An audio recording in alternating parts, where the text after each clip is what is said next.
শোণিতপুৰ জিলাৰ বালিজান শাখাৰ ৰাইজে উলহ মালহেৰে পাতিলে মহাপাল নামৰ 39তম বাৰ্ষিক অধিৱেশন। নমস্কাৰ, এনি ক্ৰনিকলৰ চিত্ৰশালাত মই দিল ৰাণাই আপোনালোকৰ বাবে লৈ আহিছোঁ আন এটি সুখবৰ।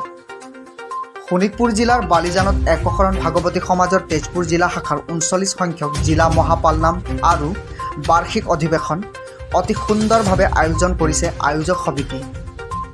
এই ধাৰ্মিক অনুষ্ঠান তিনিদিনীয়া কৰ্মসূচীৰে যোৱা 2 এপ্ৰিল তাৰিখৰ পৰা 4 এপ্ৰিল তাৰিখলৈকে অনুষ্ঠিত কৰা হ'ব। এই অনুষ্ঠানত বিভিন্ন ঠাইৰ পৰা ভকতীয়াসকলৰ আগমন দেখি আয়োজক সমিতি অতি আপ্লুত হৈছে। এই মহাপাল নামত বিভিন্ন ঠাইৰ পৰা অহা ভক্তসকলে পাল পাতি কেইবাদিনলৈকে নাম কীৰ্তন কৰে, লগতে জ্ঞানো অৰ্জন কৰে। বালিজানৰ পৰা চন্দন চেত্ৰীৰ প্ৰতিবেদন। আমাৰ এই মহাপাল নাম অধিৱেশনখন আমাৰ বালিজান শাখাৰ শোণিতপুৰ জিলা ভিত্তিক আয়োজন কৰা হৈছে।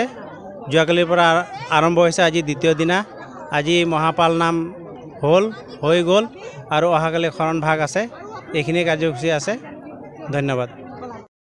পূৰ্বৰ পৰাই আমাৰ পিতা আতাপুৰুষসকলে এই ধৰ্ম গ্ৰহণ কৰি আহিছে। আমি তেখেতসকলৰ পুত্ৰ হিচাপে আমি এই ধৰ্ম গ্ৰহণ কৰিব বিচাৰিছোঁ। আপোনালোকে জানে, এই অসমত আমাৰ শংকৰদেৱ যিজন আমি গুৰু বুলি কওঁ, তেখেতে অসমত বহু জেগাত হাবিয়ে বননিয়ে তেখেতে ঘূৰি এই গুৰু ধৰ্ম প্ৰচাৰ কৰিছিল। সেই আদৰ্শৰে আমাৰ মাজত এজন ইলাম দাস বাপে এই ধৰ্মটো ৰক্ষা কৰিবৰ কাৰণে পুনৰ ব্যৱস্থা গ্ৰহণ কৰিলে।